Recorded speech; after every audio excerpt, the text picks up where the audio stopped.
নমস্কার বন্ধুরা, আশা করি সবাই ভালো আছেন। আজ আমি আপনাদের নিয়ে এসেছি কলকাতার বুকে আধ্যাত্মিকতার এক অন্যতম পীঠস্থান পবিত্র দক্ষিণেশ্বর কালী মন্দিরে।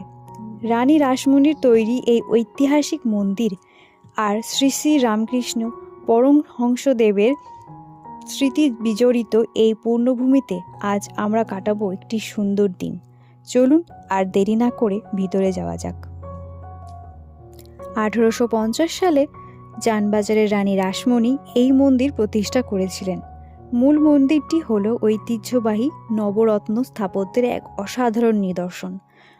আর এই যে সারিবদ্ধভাবে দাঁড়িয়ে থাকা 12টি শিব মন্দির দেখছেন, এগুলি তৈরি হয়েছে আটচালা শৈলীতে। এখানে এলে মনটা কেমন এক অদ্ভুত শান্তিতে ভরে যায়। মন্দিরের গর্ভগৃহে বিরাজ করছেন মা কালী, যিনি এখানে ভবতারিণী নামে পূজিতা হন।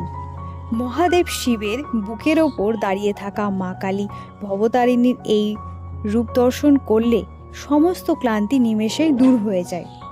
ভিতরের শান্ত পরিবেশ আর ভক্তির টান সত্যিই ভাষার প্রকাশ করার মতো নয়।